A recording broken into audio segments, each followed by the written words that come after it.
Nvidia is allegedly, I'm going to throw in an allegedly there, even though I totally believe all of this. Allegedly, I believe it. After Nvidia withheld the 8 gigabyte variant of the 5060 Ti, which led to delayed coverage, and this is my personal theory, although I think a lot of other folks agree with me, delayed coverage as a strategy to bury any reviews of it so that people searching for this card would only find search optimized coverage of the 16 gigabyte variant. Nvidia has struck again with the RTX 5060. TechSpot, Hardware Unboxed, Hardware Lux, and many more. Does many more include LTT Labs? Many more, yeah. Have confirmed that they are not receiving drivers for the RTX 5060 until its launch date, May 19th. The cherry on top is not only does this delay any non-rushed review of this card, but May 19th is the first day of Computex, meaning that, I mean, this says several, but I would say many reviewers won't be able to test the card at all since they are going to be working on the show floor doing coverage of all the cool tech that you guys want to hear about. I do think less reviewers are going to shows these days, but it's still true. I mean, we're going to be there. Yeah. I'm going to have some fun. I love Computex. Badminton time? I'm actually excited to play badminton, and also Computex was there. Genuinely, though, I do enjoy Computex more than CES. I never got to do CeBIT, which I heard was really good, but Computex is my favorite of the remaining shows that I have been to. Me too, for sure. All right, here's a very off-topic question, just to get the show started off right. Okay, wasn't quite done with that topic, but sure. We can come back. Are you going to be able to go to badminton centers in Taiwan without just like inspecting everything? Oh, don't imagine that I wasn't already doing that for years. I mean, I've wanted to build my own center for, I think my first email to my realtor was over 5 years ago. So like, dude, I've been on it. No, my buddy over there who runs like half a dozen centers when I was there last year, and I think was like in the process of opening up 2 more, because the year before when I went there, he had just opened 1 center, and I was like, dude, you did a great job. I can't believe the budget you did this on. The demand for this is so high and completely unmet. Every time I come here, it's like impossible to find a court. You should just like do more of this. But like, you know, that's not advice or anything. Like, I didn't want to be responsible for like his whole financial situation. So I come back a year later and he fucking went all in and started up like 5 more centers. And he was like, and I owe you for it all, because I wouldn't have done it if you like didn't tell me to do it. And I was like, yo, dog, you owe me nothing for one thing. I don't want to be on the hook for that. Because if it had gone terrible, you definitely would have owed me nothing in that situation too. This is all on you. You did a great job. But apparently he's killing it. Like just killing it. So anyway, I'm gonna go see my buddy when I'm over there. But where was I going with this? I forget. So yeah, I've been scoping them out. Yeah. Okay, anyway, the point is, several outlets are once again accusing Nvidia of trying to bury any negative coverage of this card before the cards hit the shelves and consumers start ordering them. I can't think of another explanation, and I have not heard one. But here's the thing.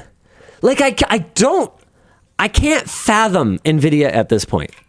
Because on the one hand, they like play these silly games, and they will swear up and down that they are not playing games in situations like this, that the drivers just weren't quite ready yet, or whatever, right? But if the drivers aren't ready yet, then just delay it. Okay, so we can poke logical holes in any argument around this, right? You are playing games. Right, okay. So now that we've established you are playing games, the question is why? Yeah, what's the point? Because every other aspect of your behavior indicates you don't give a fuck about these value-oriented GeForce cards. So why? The stakes are so low for you. I've called for this before. I'm going to do it again. Spin off GeForce. Just spin it off as a separate business unit. then you don't have to worry about the crappy P&L that's like mucking up your beautiful AI, self-driving, machine vision, friggin' digits, grid, like beautiful balance sheet, right?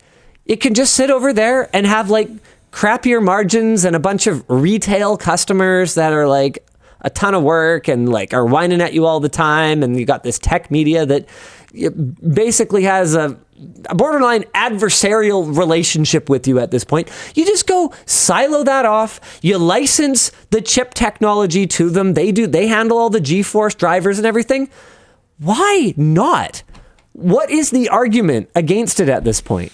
Because they clearly, like, you look at how botched the 50 series launch has been.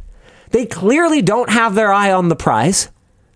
They're not on the ball when it comes to GeForce because they're demotivated. All the money isn't working on this other stuff. So you need to have a separate BU or even I dare say, separate company. Nvidia GeForce. Call it GeForce Gaming Corp or something. Who cares? You have this separate company whose entire job is to crush it in GeForce.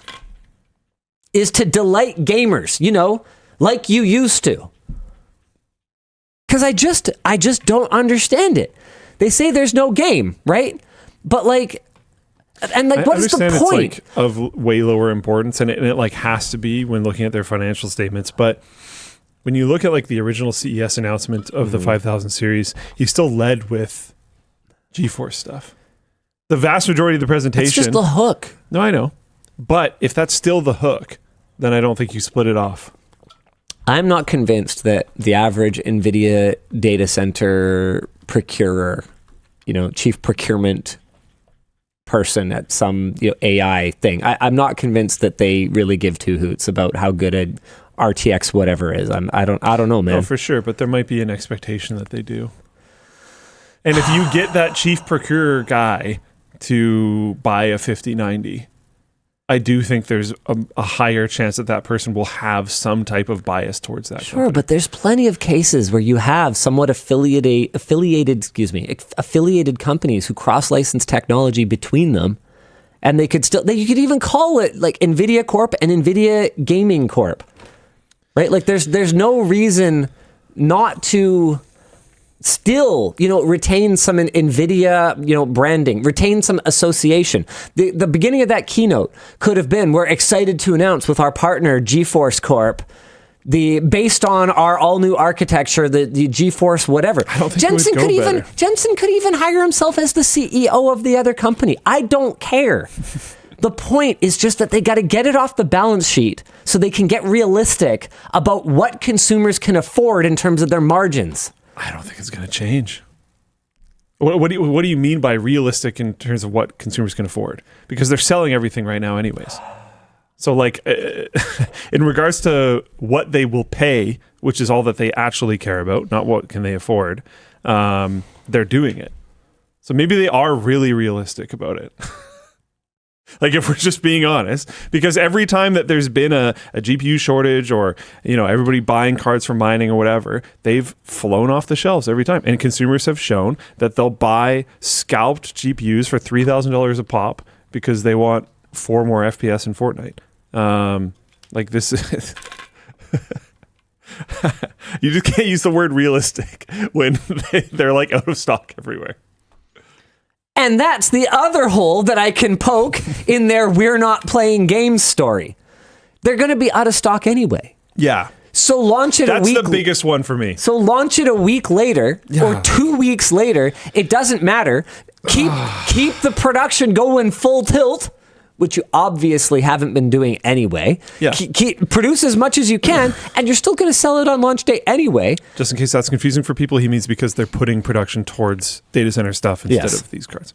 With that said, prices have started to creep down. A little bit. They're creeping down, though. I don't think that's NVIDIA stated prices, though. No. Because, they've never officially changed the MSRPs. So, yeah. But the street prices are slowly ticking their way down. There's not really any pressure on them on the high end, but there's none. You know what? I'm taking some validation here. I'm going to do a little victory lap. I know, unusual thing. Go ahead. Press the button. But he doesn't know. I'm pretty sure. Well, anyway. I think that Intel's presence in the market is a threat. Oh, yeah. I mean, I hope so, dude. That's the theory that I've clung to. And Battlemage seems legit. And seems to be selling legit. Do you see how many board partners they have now? That's an indication. I haven't looked into that. Dude, we're at the point now where they're almost breaking into brands you would have considered buying a GPU from before Intel GPUs existed. One quick sec. I know it's not like it got a low amount of views. It got over 1 million views, but this video is very interesting. And if you haven't watched it, you should go watch it. It's not just oh, did I have bugs or not? The conclusion is very interesting, and how they both got to their individual conclusions is very interesting. You should go watch the video. You can buy an Arc B580 from Acer or ASRock. ASRock, I'd say, is the closest we're getting to a real add-in board partner. When I start seeing MSI, Gigabyte, Asus putting their necks out to want to be part of the Arc train, then I'm gonna really be a believer. But at least it's not all Onyx.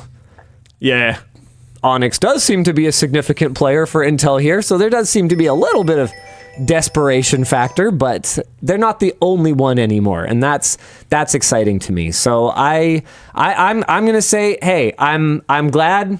I'm standing behind everything I said about the importance of Intel being part of this. And like we said in the title of that video Luke just popped up, please, Intel, do not can discrete graphics. Please. Because the thing is, it's not like they're going to stop development of Arc. Arc is a key strategic piece for them, continuing to compete with AMD on mobility. So it's not like Celestial and Druid are not going to be developed. It's just a question of whether we're going to get the large scale, more power hungry ones that would go in and add in GPU. And it is not a good sign that B770, the bigger card for this generation, is allegedly canceled. Although I did see a rumor that allegedly it is uncanceled, or maybe was never canceled and maybe is still coming. Dude, the rumor mill around Intel's GPUs has actually been horrible. I know. It's been way more inflammatory and also inaccurate than most rumor mill cycles are. I'm not going to name a particular YouTuber, but there's a particular YouTuber that on a super regular basis would be talking about how Arc is definitely canceled now. Repeatedly, to the point where I'm just dude, even a broken clock is right a couple times a day. Can you just not even bother anymore at this point? Because I just got tired of reading it. Yeah. And other sites would just pick up these rumors and just run with them. And I'm like, do you have any idea how stressful that is to the people that actually work within that department? That are just kind of rough. What? And then it turns out to not even be true, and we 100% get Arc Battlemage. It's okay, so what was this based on? Who knows? I don't know, man. Anyway, I'm not going to name and shame. I'm not interested in naming and shaming, but apparently B770 is anticipated to. You know what? I'm not even going to read these specs, but I really hope it happens, because Battlemage, man. Let's go. All right, what else we got? You want to talk about the other big one? Sure, why not? Can Nintendo just be likable? No. For once? Nope. I just want to... It's kind of okay, what's it like? Okay, it's like if you love Kit Kats, and you just want to enjoy your Kit Kat without thinking about all the fucking water this company is stealing from all the poorest people on Earth. Nestle. Yeah. And you're just I can't even enjoy this. I just want to guilt-free enjoy Mario. Okay? I don't want to think about the beast that I'm feeding. Can you even would something like this? Oh no, I'm sorry, Cobby. Kit Kat is Nestle? Yeah. Why? I know. So many things are Nestle. I love Kit Kats. Turns out it's easy to be profitable when you're just objectively evil. Oh, yeah. Yeah. Dude, I mean, look, we're pretty profitable, and I don't think we do. Imagine how much more profitable. Right? Think about all the gambling sponsorships. Right. Oh, all the alcohol sponsorships we could have taken over the years. Yeah.